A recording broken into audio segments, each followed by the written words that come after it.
Welcome to the course Compiler Design.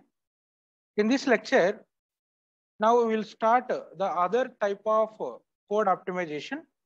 So that is machine independent optimization. In our previous lecture, during code generation, there we will discuss about machine dependent code optimization, that is people optimization. So then how to optimize basic blocks.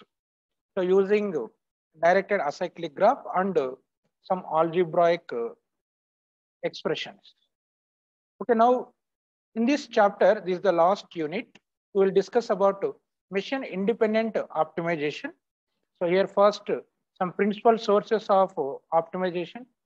Then one important concept, data flow analysis.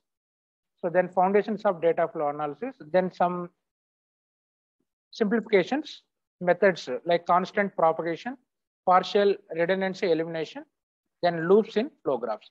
Even in code generation during flow graphs, so we already discussed loops in flow graph, even in machine independent optimization also.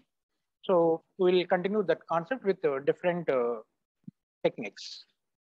So let us move to the introduction of this optimization or simply code optimization.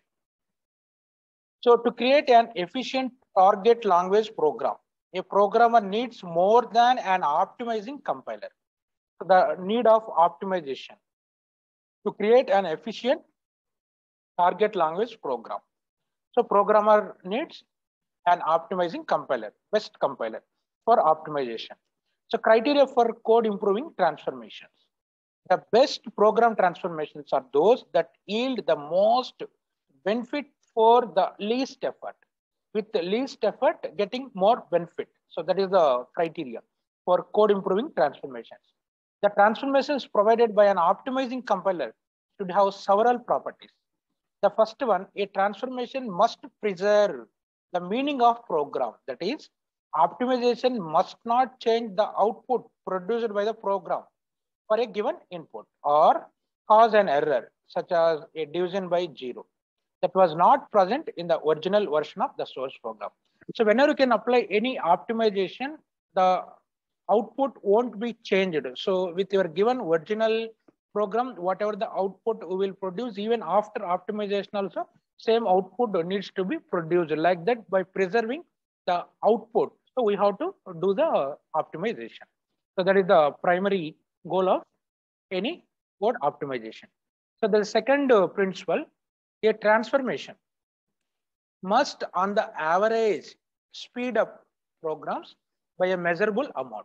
So the speed should be averaged. So with an considerable measurable amount. Sometimes we are interested in reducing the space taken by the compiled code, although the size of the code has less importance than it once had. So here average speed of the program should be maintained by writing the code efficiently. The third principle, a transformation must be worth the effort.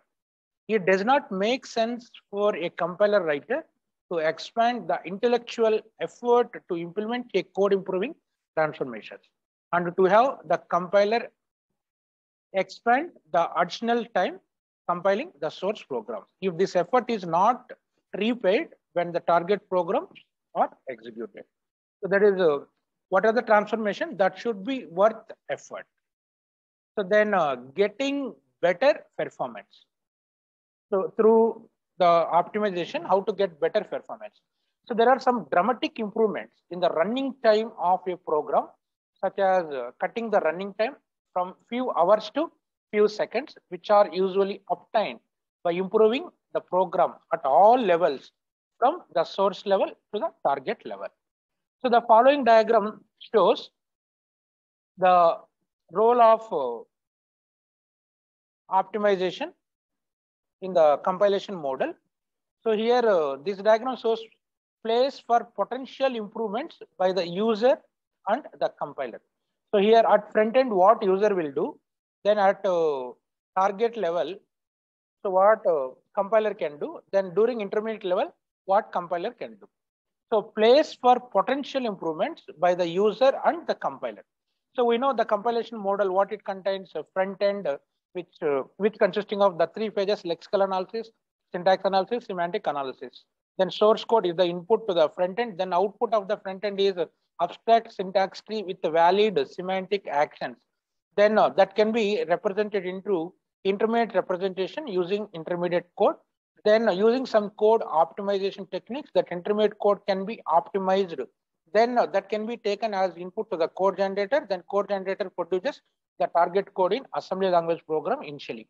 By using assembler, you can convert assembly language program into machine level program. So now here, for potential improvements, what are the roles of user and compiler? So at front end, at source program level, what user can do? The user can profile program, change algorithm, transform loops. These are all the roles of or responsibilities of user that can be done at source code. Whereas intermediate code, from intermediate code to target code, then compiler will act. So here what compiler can do, it improves the loops. So here what are the loops at source program level? Then it uses procedure calls. Then it address calculations also done by the compiler during intermediate code. Then after generating the target code, what compiler will do? So compiler will use registers, select instructions, then do people transformations. So these are all we already discussed in code generation phase in our previous lectures. So during code generation, usage of registers, then selecting instructions, then people optimization. So which is one of the machine dependent code optimization technique that can be applied on the target code for improvement. So these are all the potential improvements by the user and the compiler. Now see the role of the compiler, code optimization, an organization for an optimizing compiler. So as usual, front end, then last one is the code generator. Now in between, after front end, before code generator, so here a code optimizer is there. So code optimizer, actually this is an optional phase which wherever required that can be used. So code optimizer mainly consisting of the following three techniques, that is control flow analysis, data flow analysis, transformation. So now first, flow of control, even in code generation, also people optimization.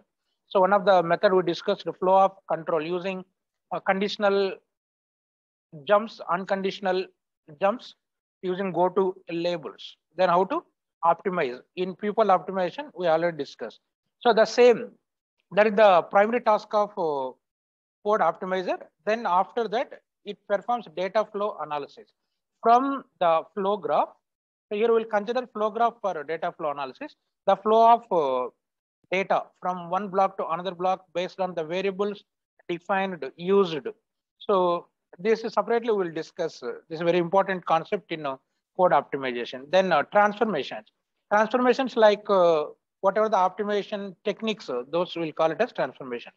So this figure shows organization of the code optimizer or the role of code optimizer in the phases of compilation model. So code optimizer mainly consisting of three tasks: control flow analysis, data flow analysis, and transformations. Now, what are the advantages?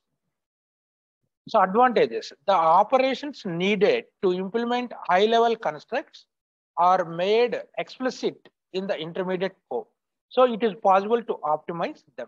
The operations needed to implement high-level constructs which are made explicit in the intermediate code. So it is possible to optimize them. The second advantage, the intermediate code can be relatively independent of the target mission, not dependent, independent. So the optimizer does not have to change much if the code generator is replaced by one for a different mission. This is another advantage. Whenever so the intermediate code is independent of the target mission. So in the code optimizer, programs are represented by flow graphs, in which edges indicate the flow of control, nodes represent the basic block. This flow graph we already covered in our previous lectures. So here also in the code optimization, we will use flow graphs. So now coming to our next concept, principal sources of optimization or principal sources of code optimization. So here like people optimization and some structure preserving transformations in basic blocks, whatever the techniques we covered during your previous lectures. So now in machine independent code optimization also, some techniques are going to be covered here. Those are all called as the principal sources of optimization. So here we introduce some of the most useful code improving transformations and techniques for implementing these transformations. A transformation of a program is called local transformation if it can be performed by looking only at the statements in a basic block. Otherwise, it is called as global. So now, in our last topic in code generation, register allocation. So global register allocation we discussed in the similar fashion. So any transformation of a program that can be defined or applied within that particular block, then that is called as local transformation. So then otherwise, if it is not applied for the statements in the basic block, even some outside of the basic block also, then that is called as global transformation. So now, first principal source of optimization, function preserving transformations. In basic blocks, there we discuss the structure preserving transformations. So here function preserving transformations. So during function preserving transformations, so various techniques are there. There are a number of ways in which a compiler can improve a program without changing the function it computes. That means by preserving the meaning. So output can't be changed even after optimization. So the first operation is common sub-expression elimination, then copy propagation, dead code elimination, constant folding. So these are all common examples of such function preserving transformation. This common sub-expression elimination already covered in people optimization also. So then dead code elimination also included. Then these are all new. Copy propagation, constant folding. So remaining common sub-expression, elimination, dead code elimination already repeated. Same techniques we'll use here. So these are all the function preserving transformations. Common sub-expression elimination, copy propagation, dead code elimination, then constant folding. Now let us see one by one. First, common sub-expression. So from the basic block, so by identifying the common sub-expressions which can be occurred more than once, so that can be used only one time. If it is common sub-expression, then only. That can be eliminated. Even by constructing DAG also that can be done. So an occurrence of an expression, say E, is called a common sub-expression if E was previously computed and the values of variables in E have not changed since the previous computation. So whenever E occurred second time, previously whatever the value for E is computed, even second time also the value is not changed, same value is computing, then you can say E is the common sub-expression. If the value is changed, then we can't say that is common sub-expression. So we can avoid recomputing the expression if we can use the previously computed value. Now let us see the following basic block here before and after common sub-expression elimination. So let us say block 5. Here you can see these are all the set of 3 header statements. T6 equal to 4 into I. Now T7 equal to 4 into I. Here you can observe T6 and T7 right hand side having the same common sub-expression, that is 4 into I. Similarly, T8 equal to 4 into J, then T10 equal to 4 into J. Now here you can see T8 and T10 having the same common sub-expression. Here T6 and T7 having the same common sub-expression. Suppose here 4 into I is computed and that can be stored in T6. So later T7 equal to 4 into I. Suppose here same computation is used 4 into I only without changing. Then you can use T6 instead of T7. That means that is common sub-expression. Here you can say X equal to A of T6.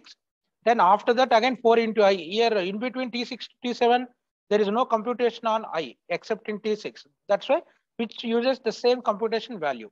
So then in place of T7, again you can use T6 only. Similarly, T8, here 4 into J, then T9 equal to A of T8. Now you can say T8, then A of T7 equal to T9. Now in between T8 and T10, there are no computations on J. That's why here T10 also uses the same computation. Therefore, in place of T10, now we can use T8. So only two times, T6 and T7, then T8 and T10 having common sub-expressions, computing the same value. Now those can be eliminated. Now here you can see the basic block after common sub-expression elimination. Now T6 as it is here, x equal to A of T6. Now earlier we are having T7. Now T7 is removed here. Now you can see wherever T7 is there, now you can use T6 only. Now T8 equal to 4 into J. Now T9 equal to A of T8. Now here you can see A of T7 is there. Now in place of T7, you can use T6. So therefore A of T6 equal to T9. So then A of 10 equal to X. Now wherever T10 is there, in place of T10, you can use T8. So therefore see here A of 10, now we use T8. Now here T10 is removed. Similarly, here one more time, here T6. So here A of T6. Earlier what we are having, A of T7 is there. Now in place of T7, we use T6. Now here you can see T10 is removed, then T7 is also removed. So after removing the common sub-expression, so this is the equivalent basic block. Like that, we have to remove the common sub-expression. So these are all local common sub-expression. Here you can observe, this can be applied only within that particular basic block. Only within that particular basic block. Suppose if you can compute even outside of this basic block also, even some other basic blocks, then that is global common sub-expression. But here in this example, we use only the local common sub-expression. Like that, the common sub-expressions are eliminated. Yeah, the same explanation is shown here. Okay, now, so after eliminating, then the final flow graph is shown here. The following figure shows the result of eliminating both global and local common sub-expressions from block B5 and B6 in the following figure 1. Now here you can see. So here B5, we have eliminated common sub-expressions. Even other than B5 also, if same expressions are used, those also you can remove. Then those are all called as global common sub-expressions. Now the original flow graph, let us see here. So here flow graph original. This is the original flow graph. Here what we did in B5. So in block 5, we applied local common sub-expression. So here T6 4 into I, now T7. This is removed. Wherever T7, now we used T6. Then similarly, here T10 equal to 4 into J. So wherever T10, so in place of T10, we will use T8. Whenever you can apply the local common sub-expression elimination. So this is the original flow graph for one example program, so which consisting of various blocks. B1 is the initial block, then B2, B3, so then B4, then B5, B6. So then there are some loops also. Here for B4, you are having one loop. Then for B2 also we are having one loop. So then another loop from B5 to B2 also another loop. Total 3 loops are there. So all are inner loops. This is one example of flow graph only. So for this now we are applying the optimization techniques. Here previously for B5 block, what we applied here, local common sub-expression elimination. So even the same expression is repeated other than B5. So then there also you can apply that one. That is global common sub-expression. For example, here T2 equal to 4 into I. 4 into I is there. Here T4 equal to 4 into J is there. So even B2, B3 block also the common sub-expressions are there. Even B6, 4 into I is there. So 4 into I is repeated twice. So like here also you can apply the local common sub-expression transformation in the similar fashion. So now here you can see B5 and B6 after common sub-expression elimination. Now here you can observe. So B5 in the above we already mentioned. Now B6 both B5 and B6 after common subexpression elimination. So now in B6, you can observe what you are having, many statements are there. So 4 into I, then 4 into N, 4 into N is also repeated. So after applying the local common subexpressions, here you can see B6, many statements are reduced. Here X equal to T3, here 4 into I is there, 4 not is there, 4 into N also not there. In place of previously globally wherever we used. So those can be used here. Even B5 also. So here whatever the common subexpressions, those may be defined previous blocks. So then those declarations are used here. Again separately here, not declared. So here both local and global common subexpressions are applied. So you can check each and every block here, which are the statements removed, those statements already declared in other blocks globally. So that is global and local common subexpression elimination. So now here you can see after local common subexpression are eliminated, B5 still evaluates 4 into I and 4 and J as shown in figure. Now you can see T6 equal to 4 into I, T8 equal to 4 into J. So here 4 into I second time remitted, 4 into J second time deleted. So earlier what we demonstrated. Now here you can observe both are common subexpressions, in particular the three statements. The following three statements: T8 equal to 4 into J, this one. Then T9 equal to A of T8. Then A of T8 equal to X. So these three statements in B5 can be replaced with some other equivalent substitutions. Replaced by, now here you can say T9 equal to A of T4. So here actually T8 is there in place of T8. So let us see what is T4. Here you can see T4 already we are having 4 into J. That is global. Globally already declared one. If you can use that one. So then automatically in place of T8, T4, A of T4 equal to X, using T4 computed in block 3. So like that, even further we can optimize. In the above figure 2, this one, B5 and B6 after common subexpression elimination. In this figure, you can observe. So in the above figure 2, observe that as control passes from the evaluation of 4 into J in B3 to B5, there is no change in J. So T4 can be used if 4 into J is needed. So whenever change is there, we already mentioned previously, at that time we can't use the same common subexpression. Another common subexpression comes to light in B5 after T4 replaces T8. Then the statement becomes T9 equal to A of T4, then A of T6 equal to T9. In B5 can be replaced by with a previously defined one, that is A of T6 equal to T5. So this is the common subexpression elimination that can be applied on a particular basic block. Then that is local common subexpression elimination. Then that can be applied globally, more than one basic block, that is global common subexpression elimination. Now our second technique is called as copy propagation. So it is in the form of assignment statement. Assignments of the form F equal to G, called copy statements, are simply copies.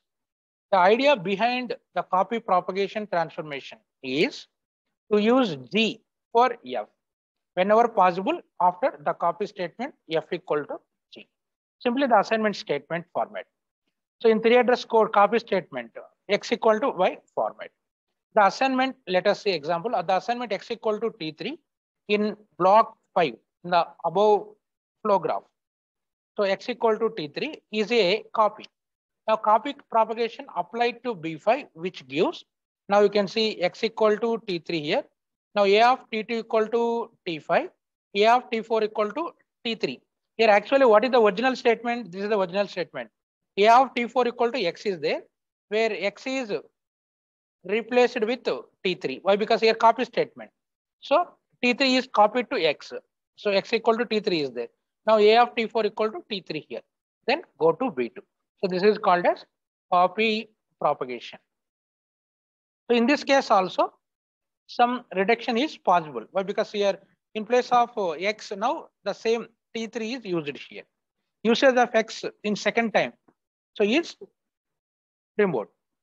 This may not appear to be an improvement, but as we shall see, it gives us the opportunity to eliminate the assignment to X. Now, another example, let us see. Copies introduced during common subexpression elimination is shown below. So the first figure shows before copy propagation, what it contains: A equal to D plus E. This is one basic block. Another basic block, same expression is repeated, B equal to D plus E. Then another basic block, C equal to D plus E. Here see the ambiguity, C equal to D plus E. Now in place of D plus E, whether we have to use block 1A or block 2B. Suppose that D plus E you can store in one common temporary. Then here simply in place of D plus E, you can use one temporary. Now let us see. After copy propagation, the second diagram here you can see. Now here we introduced D plus E that can be stored in one temporary. Therefore, T equal to D plus E. Now here our original statement A equal to D plus E. Now in place of D plus E, so T is copied. Now A equal to T. Similarly, in next block also B equal to D plus E. Say that the same temporary is used.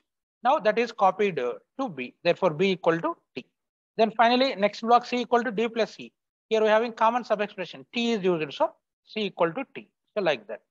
So this is introducing copies during common subexpression elimination. This is copy propagation. Our third technique, dead code elimination.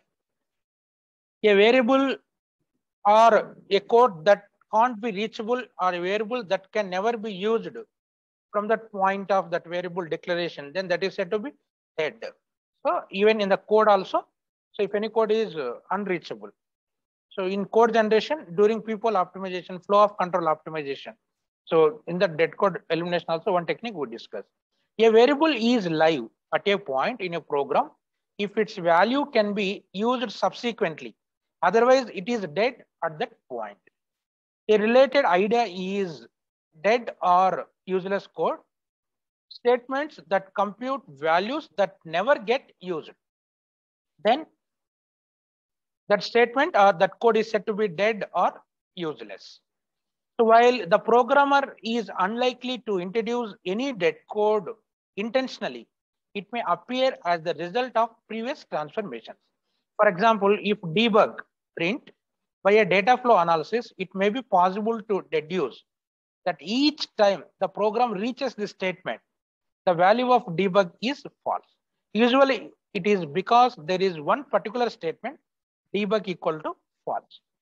So that we can reduce to be the last assignment to debug prior to the test one, this one, if debug print.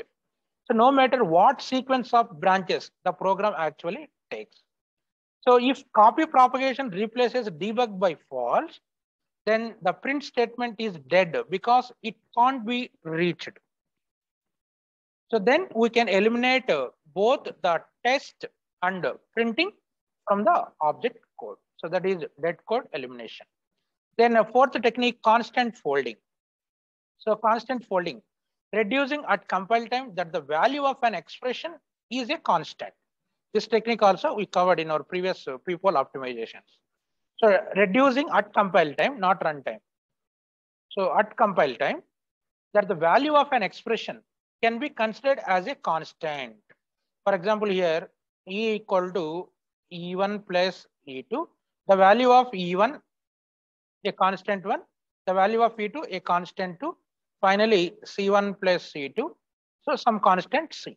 The value of expression can be reducing as a constant value, single constant. That is called as constant folding. The name itself gives constant folding. There are some advantages of copy propagation in the above what we discussed. Advantage of copy propagation is that it often turns the copy statement into dead code. For example, copy propagation followed by dead code elimination removes the assignment to X and transforms the following into, now let us see here. So X equal to T3, A of T2 equal to T5, A of T4 equal to T3, go to B2. This can be transformed into the equivalent one. Now A of T2 equal to T5, then A of T4 equal to T3, then go to B2. Here X is equal to T3 is removed here. So by applying the copy propagation, so this is a modification. So this code is further improvement of the block B5 in the above flow graph after common subexpression elimination. Okay, now these are all the principal sources of code optimization. So now there are some techniques specifically useful for loop optimization. So previous one, what we will call it as the principal sources of optimization, also called as local optimization technique. So here we are having local optimization, loop optimization, people optimization, three categories of optimization techniques. Local means on a basic block, even globally also. Then loop means particularly inside the loops of the flow graph. Then people optimization, that is machine dependent code optimization. So now coming to loop optimization. The running time of a program may be improved if we decrease the number of instructions in an inner loop, even if we increase the amount of code outside the loop. So even in flow graph, we discussed briefly about the loops in flow graph. So this is the advantage. In inner loop, if you can reduce the number of instructions, even by increasing the code outside the loop, so we can improve the running time of the program. So techniques of loop optimization. Three techniques are important for loop optimization: code motion, induction variable elimination, then reduction in strength. Reduction in strength even used in the previous techniques also. Now code motion, what is code motion? Which moves code outside a loop. So inside the loop, some of the instructions are removed. Then we may add extra code in outside of the loop. That is code motion. Then induction variable elimination. Here, which we apply to eliminate, suppose I and j from the inner loops, B2 and B3 of the above flow graph. So in B2 and B3, we are having 4 into I, 4 into j. So if you can eliminate I and j from the inner loops, so we'll apply how to eliminate. These variables are called as induction variable. Induction means inducing, depending from the previous values. How to eliminate that we will discuss here. Then reduction in strength, anyway, this is normal. All optimization techniques, this is commonly used, which replaces an expensive operation by a cheaper one, such as a multiplication by addition. Now in detail, see one by one. First, code motion. An important modification that decreases the amount of code in a loop is called as code motion. Any block having the loop, within that block, if any code is reduced, then that is called as code motion. This transformation takes an expression that yields the same result independent of the number of times a loop is executed.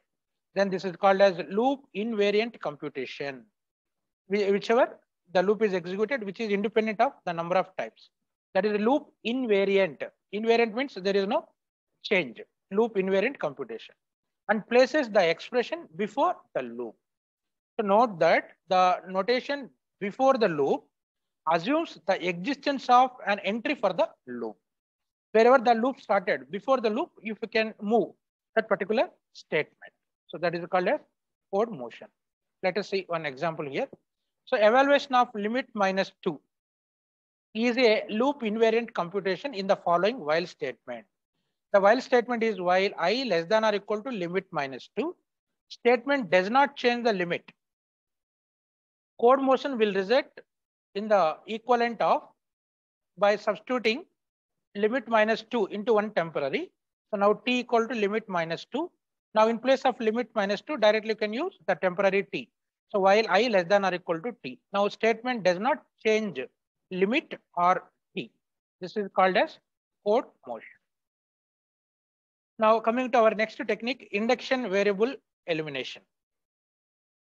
So in the above flow graph I and j, so we call as induction variables. So inside the loop. So loops are usually processed inside out. For example, consider the loop around B3. Only the portion of the flow graph relevant to the transformation on B3 is shown below. Now you can go back and see the B3 block in the above flow graph. Here you can see B3 we are having one loop. So that is inner loop for block 3 only, B3 to itself.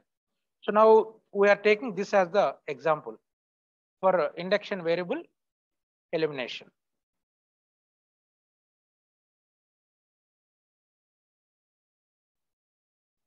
So consider the loop around B3, only the portion of the flow graph relevant to the transformation on B3 that is shown in below figure.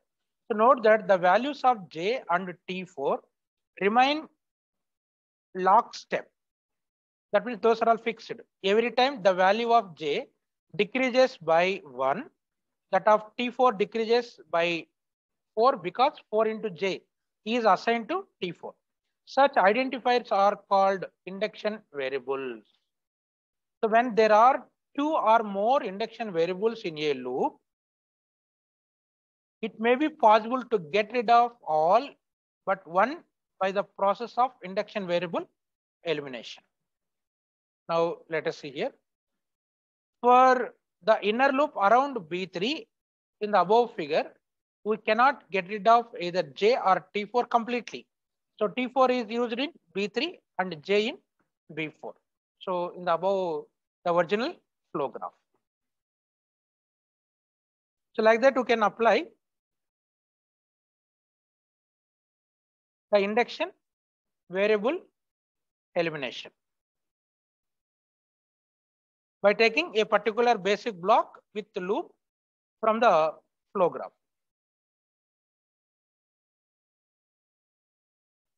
So then next technique, reduction in strength. Expensive operations are replaced by cheaper ones. So however, we can illustrate reduction in strength and illustrate a part of the process of induction variable elimination. Eventually, J will be eliminated when the outer loop of B2 minus B5 is considered. As the relationship T4 equal to 4 into J surely holds after such an assignment in T4 of the above flow graph, and T4 is not changed elsewhere in the inner loop around B3. It follows that just after the statement J equal to J minus 1, which holds the relationship T4 equal to 4 into J minus 4. Now we substituted this value T4 equal to T4 minus J. What is the T4 value? 4 into J we substituted. So we may therefore replace the assignment T4 equal to 4 into J by T4 minus 4. So the only problem is that T4 does not have a value when we enter block B3 for the first time, since we must maintain the relationship T4 equal to 4 into J on entry to the block B3. Then we place an initialization of T4 at end of the block where J itself is initiated. That can be shown by the dashed addition to the block B1 of the modified flow. Now here you can see the replacement of a multiplication by a subtraction will speed up the object code if multiplication takes more time than addition or subtraction, as it is the case on many machines. Even exponent operation is replaced with multiplication. Now let us see, after applying these transformations, the following figures. So here strength reduction or reduction in strength applied to 4 into J in block 3. Now let us see here. This is the original one. Here underlined. See T4 equal to 4 into J. Now that is replaced with, that is multiplication is replaced with the cheaper one, that is minus. Now here the dash line shows in B3 the T4 statement is replaced with T4 equal to T4 minus 4. In the above what we discussed, T4 equal to 4 into J minus 4 actually. Now this 4 into J again, what is this one? That is nothing but T4. Therefore T4 equal to T4 minus 4. The intention is this multiplication is replaced with cheaper operations. Then that is called as reduction in strength. Now here you can see.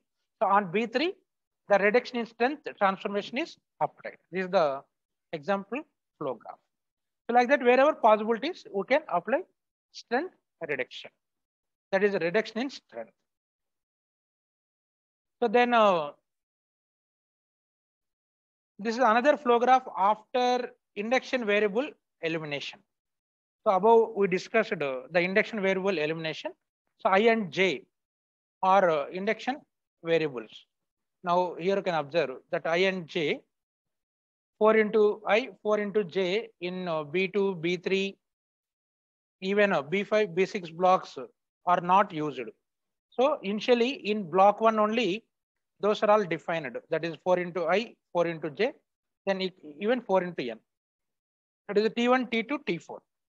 Now further, we didn't use the right hand side values, that is 4 into I, 4 into J, 4 into N. In all other blocks, those I and J are removed. Those are all called as induction variables. So those are all eliminated. This is the equivalent flow graph after eliminating induction variables. So these are all the principal sources of optimization, and some techniques exclusively used for loop optimization. The next class will discuss our next concept related to this flow graphs, that is loops in flow graph. Separately, we will discuss this concept in next class. It's also an important concept. Now I stop here.